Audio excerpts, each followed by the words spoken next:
በየቀኑ ጠዋት እንደተነሳችሁ የምትጠጡት የመጀመሪያው ነገር ምንድን ነው? ቡና ወይስ ሻይ? ይህንን ቪዲዮ ካያችሁ በኋላ ግን ምርጫችሁ ለብ ያለ ውሃ እንደሚሆን እርግጠኛ ነኝ። ለብ ያለ ውሃ መጠጣት በሰውነታችን ላይ የሚፈጥረውን አስገራሚ ለውጥ አብረን እንይ። ከዛ በፊት ግን የምለቃቸው አስተማሪ የጤና ቪዲዮዎች ላይክ ያንሳችኋልና ላይክ በማድረግ ጀምሩ። መልካም ቆይታ ይሁንላችሁ። አንደኛ፣ የምግብ መፈጨትን ያሻሽላል። ሞቅ ያለ ውሃ መጠጣት ከሚሰጣቸው ቀዳሚ ጥቅሞች አንዱ በምግብ መፈጨት ሂደት ላይ ያለው አዎንታዊ ተጽዕኖ ነው። ሞቅ ያለ ውሃ ቀዝቃዛ ውሃ ከሚፈጀው ጊዜ በበለጠ ፍጥነት ምግቦችን ለማድቀቅ ይረዳል።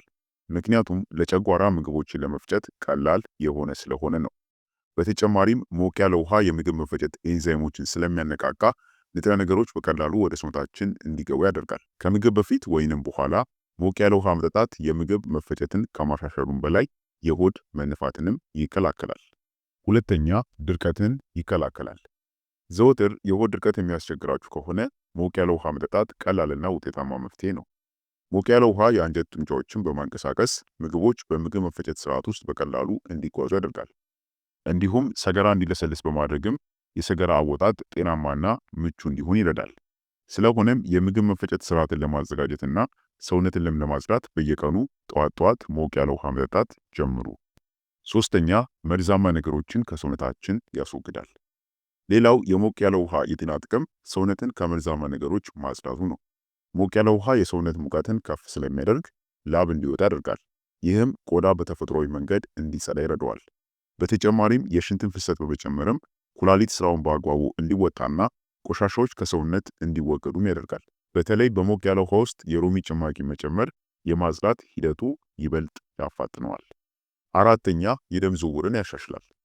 ሞቅ ያለ ውሃ የደም ቧንቧዎችን በማስፋት በሰውነታችን ውስጥ የተሻለ የደም ዝውውር እንዲኖር ያደርጋል። ይህም ኦክሲጅን እና ጠቃሚ ንጥረ ነገሮች ወደ ተለያዩ የሰውነት ክፍሎችና ህዋሳት በቀላሉ እንዲደርሱ ይረዳል።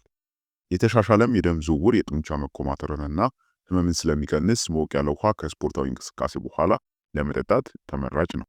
አምስተኛ፣ የአፍንጫ መታፈንን ያስታግሳል። የአለርጂ ወይም ደግሞ የሳይነስ መታፈን ካለባችሁ አንድ ብርጭቆ ሞቅ ያለ ውሃ መታፈኑን ይቀንስላችኋል። ሞቅ ያለ ውሃ የአፍንጫ ውስጥ አክታን በማላላትና የመተንፈሻ ቱቦዎችን በማስፋት አተነፋፈስ እንዲቀል ያደርጋል። በተጨማሪም የጉሮሮ ቁስለትን በማስታገስ ከጉንፋን ጋር ተያይዞ የሚመጣን ሳልና ምቾት ማጣትንም ይቀንሳል። ስድስተኛ፣ ለክብደት መቀነስ ይረዳል። ብዙ ሰዎች ሞቅ ያለ ውሃ መጠጣት ለክብደት መቀነስ እንደሚረዳ አያውቁም። ሞቅ ያለ ውሃ የሰውነትን የምግብ መፈጨትና ኃይል የማመንጨት ሂደትንም ስለሚጨምር ሰውነታችን ካሎሪዎችን በብቃት እንዲያቃጥል ይረዳል። እንዲሁም በሰውነት ውስጥ ያሉ የስብ ሴሎችን ለማሟሟት ስለሚረዳ ክብደትን በቀላሉ ለመቀነስ ያስችላል። ጠዋት ጠዋት የሎሚ ውሃ መጠጣት ክብደትን ለመቀነስ ከሚረዱ ምርጥ መንገዶች ውስጥ አንዱ ነው። በዚህም ለብ ባለ ውሃ የሎሚ ጭማቂን እየጠጣችሁ ክብደት የመቀነስ እቅዳችሁን ማሳካት ትችላላችሁ ማለት ነው። ሰባተኛ፣ የወር አበባ ህመምን ያስታግሳል። ሞቅ ያለ ውሃ ለወር አበባ ህመም እንደ ተፈጥሯዊ የህመም ማስታገሻ ያገለግላል። በተለይ ለቁርጠት፣ የማህፀን ጡንቻዎች እንዲፍታቱ በማድረግ ህመምንና ምቾት ማጣትንም ይቀንሳል። በወር አበባ ወቅት ሞቅ ያለ ውሃ መጠጣት የደም ዝውውርን ለማሻሻልና የሆድ መነፋትንም ለመቀነስ ይረዳል። ይበልጥ እንዲያስታግስላችሁ ደግሞ ማር ጨምሮ መጠጣትም ትችላላችሁ። ስምንተኛ፣ የጉሮሮ ቁስለትን ያክማል። የሚከረክር የጉሮሮ ህመም በጣም የሚያበሳጭ ቢሆንም ሞቅ ያለ ውሃ መጠጣት አስደናቂ ለውጥን ያመጣል። ሞቅ ያለ ውሃ የተቆጣን ጉሮሮ ያክማል፣ እንዲሁም ደግሞ የተከማቸም አክታ እንዲወገድ ይረዳል። መጠነኛ የጉሮሮ ኢንፌክሽን ሲኖርም ሞቅ ያለ ውሃ ከማርና ከሎሚ ጋር መጠጣት የመዳን ሂደቱን ያፋጥነዋል። ዘጠነኛ፣ ጭንቀትንና መረበሽን ለመቀነስ ያግዛል። ብዙ ያልተወራለት የሞቅ ያለ ውሃ ጥቅም በጭንቀት መጠን ላይ ያለው ተጽዕኖ ነው። ሞቅ ያለ ውሃ የነርቭ ስርዓትን በማረጋጋት ጭንቀትን፣ መረበሽንና መጠነኛም የሆነ የመደበት ስሜትን ይቀንሳል። በሰውነት ውስጥ ያለን ውጥረትም ስለሚያረግብ ከመተኛት በፊት ለመጠጣት በጣም ተመራጭ ነው። አስረኛ፣ የቆዳን ጤንነት ያሻሽላል። የሚያበራና ንጹህ ቆዳ የሚጀምረው ከውስጥ ጤንነት ሲሆን ሞቅ ያለ ውሃ መጠጣት ለዚህም ትልቅ ድርሻ አለው። ሞቅ ያለ ውሃ መርዛማ ነገሮችን ከሰውነት ያስወግዳል፣ ቆዳው እርጥበት እንዲያገኝ ያደርጋል፣ እንዲሁም ደግሞ የደም ዝውውርንም ያሻሽላል። የሰውነትም የቅባት ምርት በማመጣጠን የፊት ላይ ሽፍታንና ብጉርም እንዳይወጣ ሊከላከልም ይችላል። 11ኛ፣ የተሻለ እንቅልፍ እንዲኖር ይረዳል። የእንቅልፍ ችግር ካለባችሁ ማታ ላይ አንድ ብርጭቆ ሞቅ ያለ ውሃ መጠጣት ውጤታማ መፍትሄ ነው። ሞቅ ያለ ውሃ የነርቭ ስርዓትን በማረጋጋትና በሰውነት ውስጥ ያለን ውጥረት በማርገብ እንቅልፍ በቀላሉ እንዲወስደን ያደርጋል። በተጨማሪም የእንቅልፍ ጥራትን የሚያውቀውን የሰውነት ፈሳሽ ማነስም ይሄ ማለት ዲሃይድሬሽንንም ይከላከላል። 12ኛ ያለ እድሜ ማርጀትን ይከላከላል። ያለ እድሜ ማርጀት አብዛኛውን ጊዜ በሰውነት ውስጥ መርዛማ ነገሮች ቶክሲንስ ከመከማቸት ጋር የሚያያዝ ነው። ሞቅ ያለ ውሃ መጠጣትም መርዛማ ነገሮች እንዲወገዱ በማድረግ ቆዳ እንዳይሸበሸብና እንዳይላላም ይረዳል። እንዲሁም ደግሞ ቆዳ የመለጠጥ ባህሪው እንዲጨምር በማድረግ ጥቃቅን የፊት መጨማደዶችንም ያለሰልሳል። ስለዚህ ያለ እድሜ ማርጀትንም ተከላካይ ነው። 13ኛ የመገጣጠሚያ ህመምን ይቀንሳል። የአርትራይተስ ወይንም የመገጣጠሚያ ህመም ላለባቸው ሰዎች ሞቅ ያለ ውሃ መጠጣት ህመሙን ለማስታገስ ይረዳቸዋል።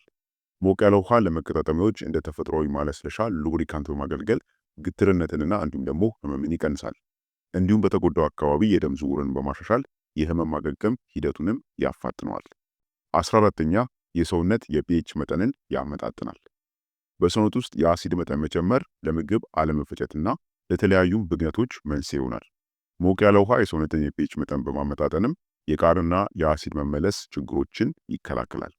በአንድ ብርጭቆ ሞቅ ያለ ውሃ ውስጥ ጥቂት ቤኪንግ ሶዳ ጨምሮ መጠጣትም የአሲድ መብዛትንም ለማከም የሚረዳ ነው።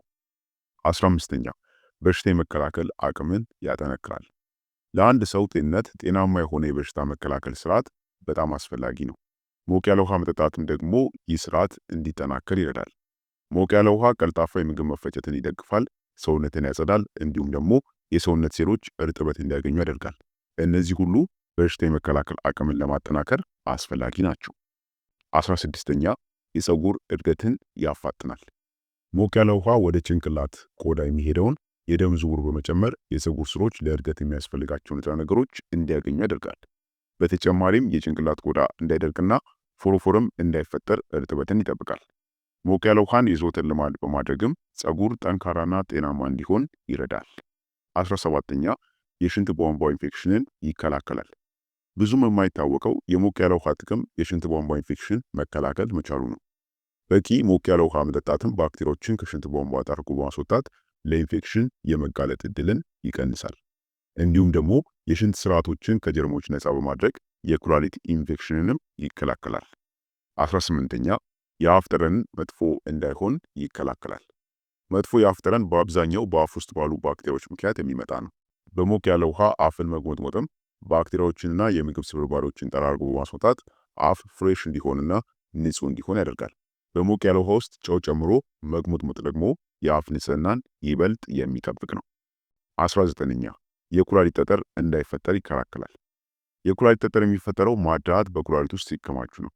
ሞቅ ያለ ውሃ መጠጣት ደግሞ ኩላሊትን በእርጥበት እንዲቆይና ትርፍ ማዕድናትም እንዲወገዱ ማድረግ የጠጠር መፈጠርን ይከላከላል። ኩላሊትን ጤናማ ለማድረግ አንዱና ቀላሉ መንገድም በቂ ውሃ መጠጣት ነው። ለዚህም ጠዋት ሞቅ ያለ ውሃ መጠጣትን ልምዳችሁ አድርጉ። 20ኛ ንጥረ ነገሮች ወደ ሰውነት እንዲገቡ ያግዛል። ንጥረ ነገሮችን ለማግኘት ጥሩ የምግብ መፈጨት አስፈላጊ ነው። ሞቅ ያለ ውሃ ደግሞ የምግብ መፈጨት ሂደቱን ያፋጥነዋል። ምግቦችን በፍጥነት ማደግ፣ ቫይታሚኖችና ማዕድናት በቀላሉ ወደ ሰውነት እንዲገቡም ያደርጋል። ይህም ደግሞ ለአጠቃላይ ጤንነት፣ ለሰውነት ጉልበትን መገኘት ትልቅ የሆነ አስተዋጽኦ አለው። ስለዚህ ሞቅ ያለ ውሃ እነዚህን ሁሉ ዘርፈ ብዙ የጤና ጥቅሞችን ይሰጠናል። በተለይ ደግሞ ጠዋት በባዶ ሆድ ብንጠጣው ማለት ነው። ስለዚህ ጠዋት በባዶ ሆድ ሞቅ ያለ ውሃ መጠጣት ልምዳችን ማድረግ ይኖርብናል። ነገር ግን ምንም እንኳን ሞቅ ያለ ውሃ መጠጣት ብዙ ጥቅሞች ቢኖሩትም ከመጠን በላይ መውሰድ ግን ችግሮችን ሊያስከትል ይችላል። እነዚህን ልንገራችሁ። አንደኛ የአፍ ወይም ደግሞ የጉሮሮ መቃጠል ይኖራል። ይህም እንዳይሆን በጣም የፈላ ወይም ደግሞ ከፍተኛ ሙቀት ያለው ውሃ ከመጠጣት መቆጠብ አለባችሁ። ማፍላት የለባችሁም። ሞቅ ወይም ደግሞ ለብ ያለ መሆን አለበት። በሁለተኛ ደግሞ የፈሳሽ መጠን ከመጠን በላይ እንዲሆን ያደርጋል።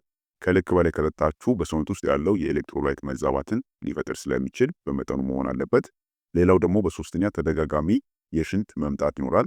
ከልክ በላይ ከወሰዳችሁት ወይም ደግሞ ከልክ በላይ ውሃ ከጠጣችሁ በተደጋጋሚ ወደ ሽንት ቤት እንድትመላለሱ ወይም ደግሞ ሽንታችሁ በተደጋጋሚ እንዲመጣ ያደርጋል። ሆኖም እነዚህን ተጽዕኖች ለመቀነስ በመጠኑ መጠጣት አለባችሁ ማለት ነው። በቀን ውስጥ ጠዋትና ከሰዓት ከ1 እስከ 2 ብርጭቆ መጠጣት ተገቢና ተመራጭ ነው። ስለሆነም ጥያቄ ጠይቄያችሁ አበቃለሁ። ከነገ ጀምሮ ይህንን ልምድ ለመጀመር ቃል ትገባላችሁ? ውጤቱን ደግሞ ከ1 ሳምንት በኋላ ተመልሳችሁ በኮሜንት ላይ አሳውቁኝ። ለወዳጅ እንዲሁም ደግሞ ለዘመዶቻችሁ እንዲደርስ ቪዲዮን ሼር ማድረጋችሁን አትርሱ። በቀጣይ ቪዲዮ እስክንገናኝ ቸር ሰንብቱ።